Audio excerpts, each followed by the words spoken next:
Pour cette troisième capsule, où est-ce qu'on parle de tous les points essentiels du leadership, je suis toujours avec mon chroniqueur Patience Katunda, qui est un passionné de leadership, mais aussi le fondateur du Modern Leadership School. Et la dernière capsule, tu nous parlais de la vision. Et tu parlais de l'importance du fait que notre vision soit appuyée par une conviction. Et dans les notes que tu m'as partagées, il y a quelque chose qui est venu me chercher. Je vais me permettre de lire. C'est écrit que la conviction crée le leader, car c'est à cause de ses convictions qu'un leader est prêt à mourir. C'est gros, hein? Est-ce que vous êtes prêt à mourir pour vos convictions? C'est très fort. En fait, dans le leadership, on dit un peu, je ne sais pas si c'est Gandhi ou c'est Martin Luther qui l'a dit, c'est qu'il faut avoir une raison pour laquelle tu peux mourir. Tant que tu n'as pas une raison pour laquelle tu peux mourir, c'est comme si tu n'as pas de raison de vivre. Wow. C'est pour ça qu'il n'y a pas beaucoup de leaders. Parce que les leaders, c'est qui finalement?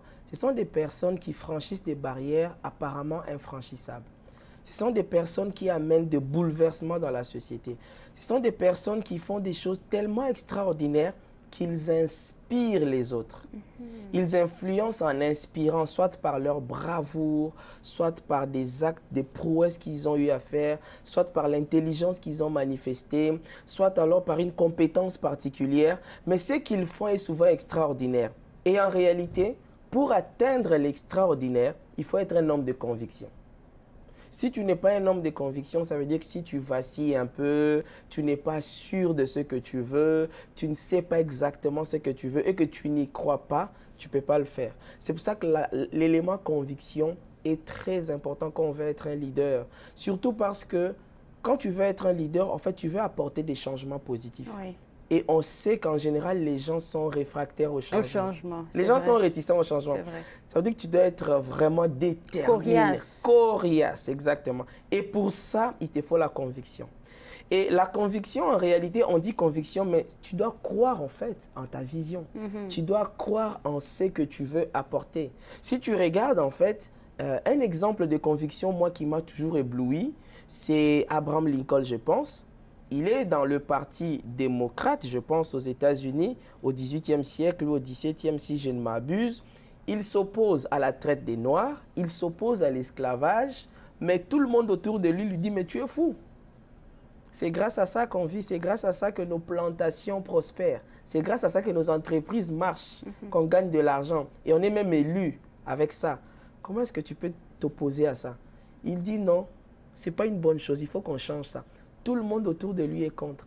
Mais il faut voir le niveau d'adversité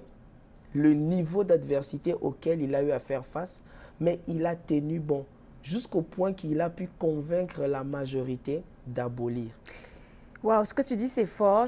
On parle d'adversité extérieure, mais j'aimerais que tu t'adresses même aux leaders qui ont des adversités intérieures. Il y a un travail tellement profond à faire sur soi-même pour pouvoir être ancré dans cette personne-là ou devenir cette personne-là qui croit en sa vision et que rien ne peut faire vaciller. Parce que même, tu vas être d'accord avec moi, pour quelqu'un qui a une grande vision, tu vas te faire entourer par des personnes adéquates, comme d'autres leaders. Mais eux aussi, ils ont leurs idées et puis souvent, on se laisse influencer et on vient diluer notre vision. Très bon point. Avant de répondre à ce point-là, j'aimerais juste dire un mot, c'est qu'en fait, on n'est pas encore un leader tant qu'on n'est pas sûr qu'on peut avancer seul.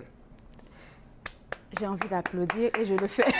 C'est pourquoi on dit que le vrai leadership, ce n'est pas forcément une question de popularité. Ça ne veut pas forcément dire que tout le monde est d'accord avec toi ou te soutient. Parfois, tu peux être seul, mais tu es tellement convaincu que c'est la bonne chose à faire, que tu tiens et tu vas jusqu'au bout. Et vous remarquerez en général que la majorité rejoint les leaders après. Regardez les grandes révolutions, que ce soit les droits des Noirs, les droits des femmes. En fait, la majorité vous rejoint après, mais vous devez y croire d'abord. Voilà pourquoi c'est important pour les leaders de commencer par travailler l'intérieur. C'est ça que ta question est fondamentale. En fait, tu ne peux pas tenir tête face à l'adversité extérieure si à l'intérieur de toi, tu n'as pas encore travaillé pour être en harmonie avec ta vision, avec la conviction dont on est en train de parler, avec ta passion, avec tes valeurs, tes principes. Tout ça doit être en harmonie.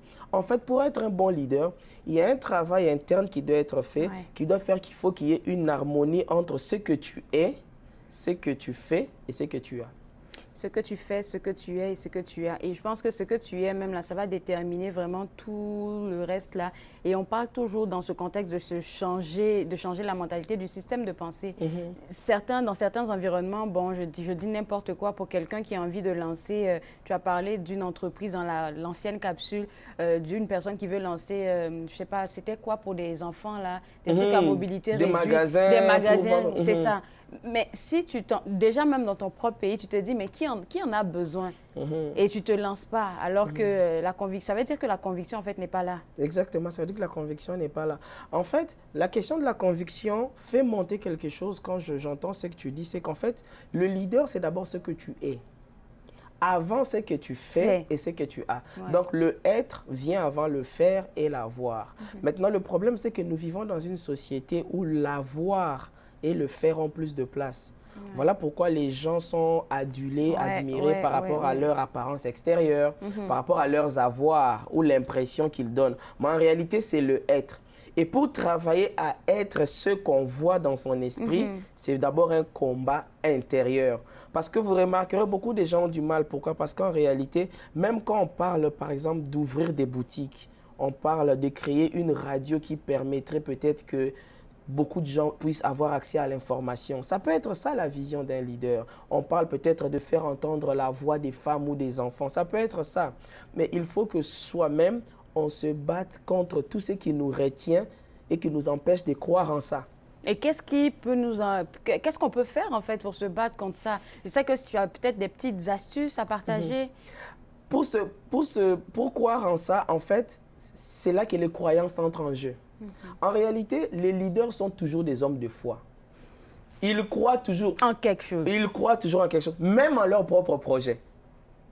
Parce que pour faire d'Amazon ce qu'Amazon est aujourd'hui, il a fallu que le leader puisse y croire.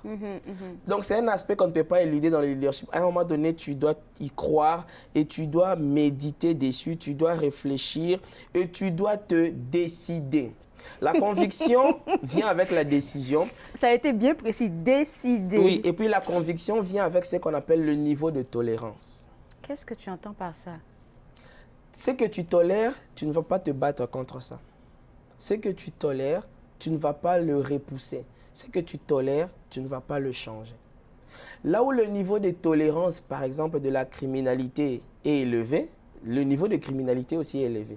Là où quelqu'un dit « enough is enough », assez c'est assez, le leader est né. Un exemple précis, c'est Rosa Parks, je pense, dans le bus. Dans le bus, oui, voilà. Oui. Ça veut dire qu'il y avait cette discrimination depuis des années. Elle faisait beaucoup de choses, voilà. Mais il y a un jour où elle a dit, à partir d'aujourd'hui, je pense que j'en ai assez. Cette situation doit s'arrêter. C'est quand tu atteins ces niveaux-là que le leader est né. En fait, ce niveau de conviction est une sainte rage, comme on l'appellerait. Voilà, c'est une colère positive, en fait. Tu dis non, j'ai trop vu des enfants être abusés, assez c'est assez. Maintenant, pour atteindre ces niveaux-là, ça se travaille aussi. Voilà pourquoi la question que tu as posée est importante. Les astuces que je pourrais donner aux gens, c'est si vous voulez amener votre conviction à maturation, c'est-à-dire être vraiment un homme convaincu, un homme déterminé, une femme déterminée, une femme qui ne change pas, veillez à qui ou à quoi vous exposez vos yeux, vos oreilles et votre environnement. Mon Dieu, tellement... Les choses ou les personnes que vous regardez, que vous entendez et même avec qui vous passez du temps vont influencer vos convictions profondes. Parce qu'aujourd'hui, il est connu, il est clair que nous sommes la moyenne des 5 personnes que nous côtoyons. Donc, supposons que moi, je veux être un grand promoteur immobilier. Je me vois avec des parcs immobiliers jusqu'au Japon, en train d'aider les personnes qui ont des revenus moyens à avoir accès à un bon logement. Ça peut être ça ma vision. La vision, ça peut être tout et n'importe quoi. Mais il faut que je m'entoure de personnes qui, lorsque je parle avec eux, on discute, ils vont nourrir la vision. Ils vont nourrir mes convictions. Ils vont les alimenter. Ils vont me dire, tu peux le faire, tu peux y arriver. Tu peux commencer à Ottawa, tu peux commencer à Gatineau, mais un jour, tu auras des maisons jusqu'en Argentine. Mais si tu n'as pas des personnes autour de toi qui nourrissent ça, et si tu exposes tes yeux et tes oreilles à des choses qui sont contraires, tu n'atteindras pas le niveau de la conviction. Donc, Tu veux être un homme, une femme de conviction, tu écoutes qui, tu regardes quoi et tu es entouré de qui. Et puis aussi apprendre à se fermer les oreilles parce que les gens vont toujours parler là. Je voulais donner un exemple rapide, là, mais je pense qu'il nous reste juste quelques secondes. Mais c'est une activité que j'étais en train de faire et à côté de moi, il y avait des sœurs à moi, donc des amies, qui en fait étaient anxieuses parce qu'elles pensaient que j'allais pas réussir. Puis vers la fin, c'était comment tu as réussi? J'avais tellement peur. J'étais comme, OK, sans vous, avec vous, je vais y aller, pareil, là. Donc, que je réussisse ou pas, moi, c'est une expérience. C'est comme ça que je vois tout ce que je fais. Écoute, merci beaucoup. La prochaine fois, je sais que peut-être que tu vas rajouter sur ça la prochaine fois, ce que je viens de dire, parce que la prochaine fois, on parle de la passion de servir ou d'apporter un changement ou un impact positif. C'est vers ça qu'on vous envoie à la prochaine capsule. Pour avoir plus d'informations sur tout ce qu'on parle de leadership et autres avec Patience, allez visiter son site web www.modernleadershipschool.com. On se voit juste après la pause. Vous regardez Tout savoir.